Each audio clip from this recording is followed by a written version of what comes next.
A atomoxetina. A atomoxetina, como eu citei na aula anterior, está chegando no Brasil agora, né, novembro de 2023, muito provavelmente, é o que tudo indica. Comercializado nos Estados Unidos como Strattera e vai vir para cá para o Brasil como Atenta. Ele é um inibidor seletivo da recaptação da noradrenalina. Então, se a gente for observar, em comparação com os psicoestimulantes vão atuar em quê? Em dopamina e noradrenalina. E a atomoxetina ela vai atuar somente em noradrenalina, certo? Então, ela se assemelha muito mais a um antidepressivo. Se a gente for olhar a classe da atomoxetina, ela é um antidepressivo. Só que a gente vai utilizar para o tratamento do TDAH porque justamente ela vai aumentar a quantidade de noradrenalina disponível na fenda e o trunfo dela, porque aí vocês já estão se questionando, mas a dopamina é muito importante, né, para motivação, para consistência, perseverança nas atividades, aquela questão da recompensa, né? De fato, vocês estão corretíssimos, é um neurotransmissor que implica ali nos sintomas do TDAH. E se ela atua só em noradrenalina, como é que ela vai ser útil para o TDAH? Então, o pulo do gato da atomoxetina é que ela vai aumentar a quantidade de dopamina também no córtex pré-frontal, certo? Então, isso é muito interessante da parte dela. E como é que isso vai ocorrer? Então, vamos observar aqui. Vou colocar o laser para vocês. Tá aqui a atomoxetina inibindo, né, o transportador de noradrenalina e, consequentemente, aumentando a disponibilidade de noradrenalina na fenda e estimulando os receptores alfa-adrenérgicos pós-sinápticos e, obviamente, melhorando os sintomas do TDAH. Mas, como vocês podem observar, a dopamina ela não vai atuar. E isso pode ser um problema, né? Só que aí, o que é que ocorre? No núcleo accumbens, ela não vai atuar. Então, aqui a dopamina está da mesma forma, né? Não muda a ação, observem aqui, pouco sinal no núcleo accumbens. Só que no córtex pré-frontal ela atua. E como é que ela atua?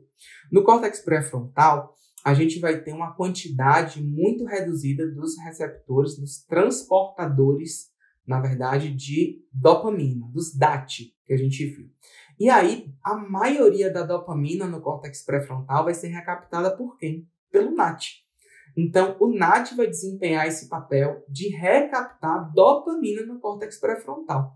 A partir do momento que eu inibo a ação do NAT, eu tanto estou aumentando a quantidade de dopamina quanto de noradrenalina no córtex pré-frontal, justamente por essa ação aí diferenciada do NAT nessa região cerebral, que é a principal aí quando a gente vai falar de TDAH, né? Agora, já no núcleo accumbens, que tem bastante DAT, aí a recaptação da noradrenalina sozinha não vai ter efeito sobre a dopamina, justamente porque a presença do DAT vai fazer com que a dopamina seja recaptada, né? Isso a gente vai ter alguns pontos aí, né? Prós e contras disso daí, tá? Então, justamente não vai atuar, né, nos DAT, como a gente viu, e pouca ação no núcleo accumbens e, consequentemente, pouca dependência, certo?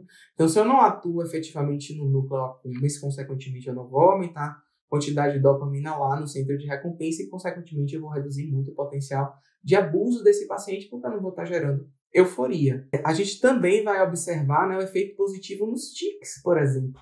Então, tics são comumente associados ao TDAH, então são pacientes que podem apresentar tics motores e está completamente correlacionado com o metabolismo da dopamina, né? Então, o psicoestimulante, quando ele aumenta a dopamina, ele estimula o tic, certo? Já a atomoxetina não vai ter esse papel, então também é uma droga bem interessante para pacientes que já apresentam transtornos de tic antes ou que começaram a apresentar com os psicoestimulantes. A atomoxetina não é uma substância controlada, certo? Então isso é um trunfo, porque a gente não precisa mais daquela receita A amarela.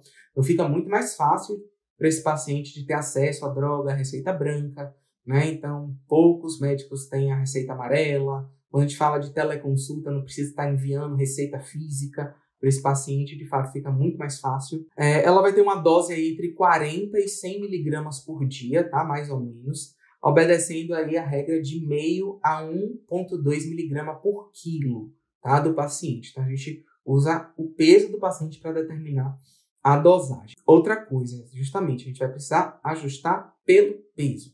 Então, se um paciente ele tem 50 quilos, ele vai utilizar uma dose menor do que um paciente que tem 100 quilos, por exemplo, tá? Então, isso é interessante, isso pode impactar no custo do tratamento. Psicoestimulantes costumam obedecer o peso também do paciente, mas a gente não tem essa regrinha Então, precisa contar a atomoxetina.